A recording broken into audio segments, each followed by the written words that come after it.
Salut à tous, c'est Julien de PJ Reptile. Aujourd'hui, on va vous faire une petite vidéo sur les Salvatore Merianae, plus communément appelés les téjus noirs. Donc, l'aire de répartition de ces reptiles se trouve en Amérique du Sud, plus particulièrement au nord de l'Argentine et au nord du Brésil. On a aperçu que dans leur milieu naturel, ils sont souvent vus au niveau des forêts, des prairies, également des cours d'eau comme des petites rivières et des lacs. Dans leur biotope naturel, les téjus peuvent être habitués à des différences de gradient thermique qui sont très élevées, allant de -5 à 45 degrés. Cela est dû aux différences de température et de saison en fonction des endroits où ils habitent. Vous pouvez avoir des endroits qui vont être très arides, plutôt pluvieux ou plutôt frais. On a même pu apercevoir des téjus à plus de 1000 mètres d'altitude en montagne. Donc ces animaux, comme la plupart des reptiles en France, doivent évidemment être identifiés et bien sûr pucés lorsque leur taille le permettra pour pouvoir être maintenus en captivité.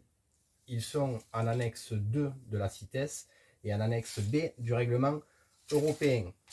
Ces reptiles atteignent une grande taille à l'âge adulte, entre 1 mètre et 1 mètre 20 pour les plus gros spécimens.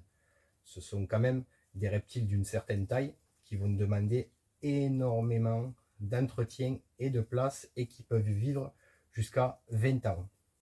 On va aborder maintenant le sujet de la maintenance. Donc pour exemple, on va vous montrer l'enclos qu'on a créé chez nous pour notre petite femelle Biggie qui va bientôt avoir 2 ans. Donc l'enclos mesure 4 mètres de large sur 1,50 m de haut et environ 1,50 m de profondeur, ce qui lui donne environ une surface au sol d'à peu près 6 mètres carrés.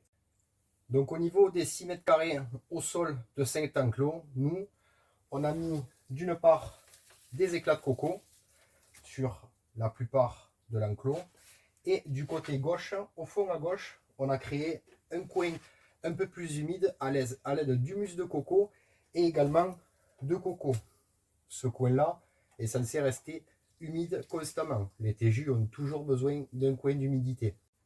Donc pour rester au niveau de l'humidité, nous, dans notre enclos, on lui a mis également à disposition un bassin qui mesure à peu près 80 cm sur 70 de large sur une quarantaine de centimètres de haut. Donc ce petit point d'eau va pouvoir lui servir autant de baignoire qu'également pour pouvoir s'hydrater. Les téjus en muant ont besoin d'énormément d'humidité pour que leur mue se passe correctement. Si vous avez un manque d'humidité dans votre enclos, dans votre terrarium, les mues de votre téjus peuvent se passer très mal, ce qui peut arriver à leur créer des garrots au niveau de la queue, mais également au niveau des doigts. Et dans les cas les plus extrêmes, ils viennent même à perdre des bouts de doigts ou des bouts de queue. Donc toujours dans leur enclos, prévoir un milieu humide, donc nous côté gauche, et également toujours un point d'eau où ils peuvent aller se baigner. À côté de ça, on va avoir également à disposition une petite gamelle d'eau où il pourra s'hydrater. Au niveau des points d'eau, au niveau du changement de l'eau, le bassin, chez nous, l'eau est changée tous les 2 à 3 jours si l'animal, bien sûr, n'a pas déféqué dedans et que l'eau est propre. Sinon, l'eau est changée quotidiennement. Et également, pour l'abreuvoir, le même principe, l'eau est changée tous les 2 à 3 jours maximum tant que l'eau reste propre. Donc au niveau de l'aménagement des terrariums, donc que ce soit pour vos terrariums ou des enclos plus gros, essayez de privilégier le naturel. Déjà au niveau du rendu visuel, ça sera bien plus joli, et aussi le côté sécuritaire pour éviter toute occlusion avec des bouts de plastique ou autre que votre téju pourrait venir à ingérer malheureusement. Donc nous, on a mis des grosses écorces de bois, du liège, des troncs creux, des troncs pleins, 2-3 plantes. Alors les plantes, elles sont là, elles sont jolies, mais malheureusement, elles ne tiennent jamais bien longtemps. Donc toutes les personnes qui ont des téjus chez eux ne diront pas le contraire.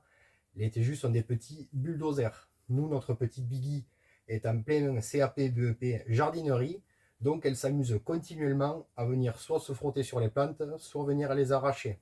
Donc les plantes, vous devrez les changer régulièrement si vous voulez garder des végétaux naturels dans vos enclos.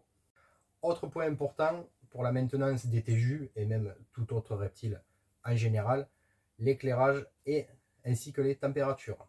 Donc nous, notre enclos, on a réussi, l'enclos est assez grand, à avoir un gradient thermique assez élevé, allant de 22-23 degrés au point le plus frais, jusqu'à 38-40 au point le plus chaud.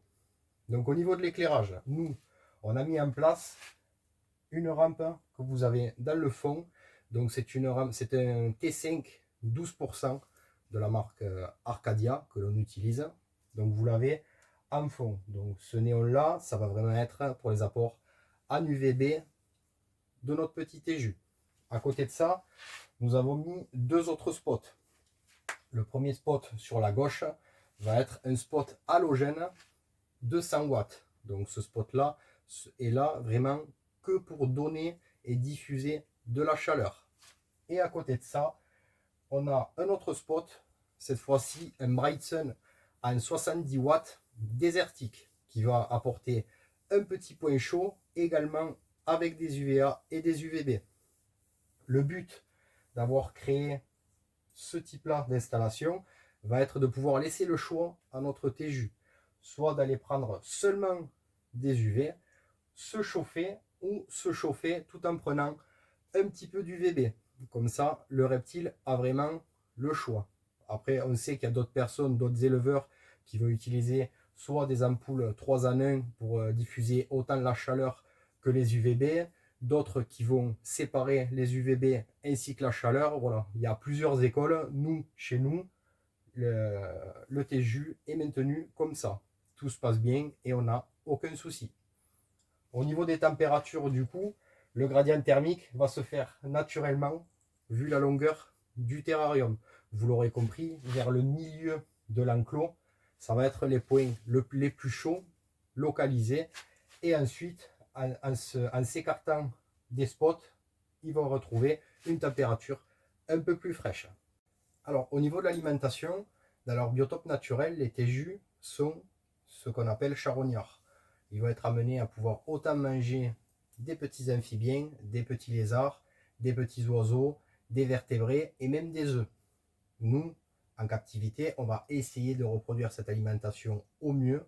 Alors, on va donner notre exemple chez nous pour Biggie. Nous, son alimentation, elle va surtout se composer de petites souris, blanchons de souris, des petits rats.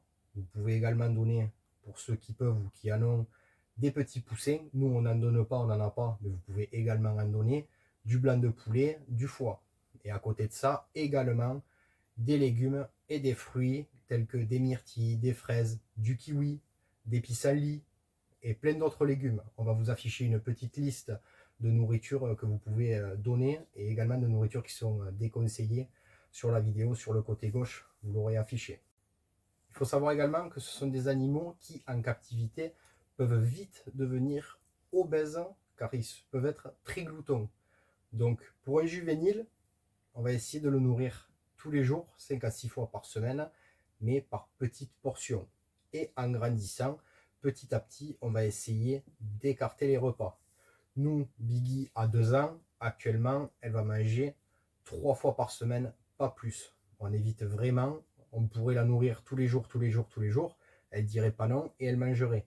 Mais pour eux, en captivité, forcément, qui vont être amenés à bouger un peu moins que dans la nature, et peuvent également un petit peu s'empâter, on va éviter de surnourrir pour que les animaux deviennent énormes. Autant pour leur santé et par la suite en vieillissant, ils sont également comme nous, ils peuvent être amenés à avoir des problèmes de diabète, des problèmes rénaux ou d'autres problèmes. Donc pour éviter ce type-là de problème par la suite, essayez de réguler un minimum le rapport en alimentation, surtout à l'âge adulte. Petit point également, au niveau des saisons et des températures, ce sont des animaux qui dans leur biotope naturel vont entrer en état de brumation lorsque les températures vont venir abaisser.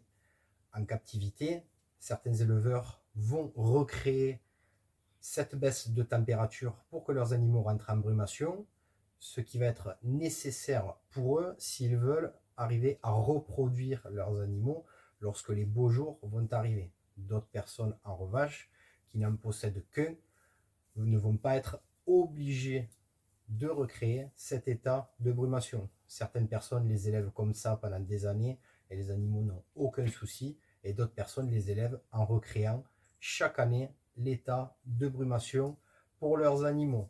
Nous, notre petite Biggie à l'heure à laquelle cette vidéo va sortir, est en état de brumation. Donc nous avons baissé les températures de son enclos progressivement pour qu'elle rentre dans un état de léthargie.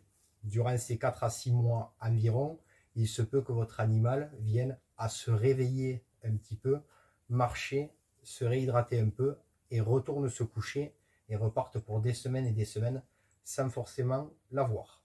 Cette petite vidéo sur les TJU touche à sa fin, en espérant qu'elle vous ait plu. N'hésitez pas à vous abonner sur notre compte si les contenus vous plaisent. Et également, nous tenions à vous souhaiter en ce début d'année une excellente année santé pour vous ainsi que vos proches. Et à bientôt.